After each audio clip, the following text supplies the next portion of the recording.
રાજકોટના જંગલેશ્વરમાં દાદાનું બુલડોઝર ફરશે. અઠવાડિયાના અંતમાં પોલીસ બંદોબસ્ત સાથે ડિમોલિશન કરવામાં આવશે. ડિમોલિશન કરવા મહાનગરપાલિકાના અધિકારીઓને સૂચના આપવામાં આવી છે.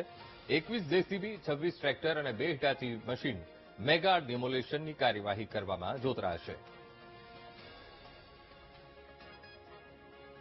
આરએમસીના અધિકારીઓને સૂચના આપી દેવામાં આવી છે અને કેવી રીતે કાર્યવાહી કરવાની છે એની તમામ રૂપરેખા તૈયાર થઈ ગઈ છે. એટલે જંગલેશ્વર રાજકોટનો આ વિસ્તાર કે જ્યાં તંત્રનું બુલડોઝર ફરશે. આજ મુદ્દે સંવાદદાતા ભાવેશ ફોન લાઈન પર. ભાવેશ, રાજકોટના જંગલેશ્વરમાં તંત્રનું બુલડોઝર ફરવા તૈયાર. અઠવાડિયાના અંતમાં પોલીસ બંદોબસ્ત સાથે કાર્યવાહી કરવામાં આવશે. કેવી રૂપરેખા ઘડવામાં આવી છે ભાવેશ?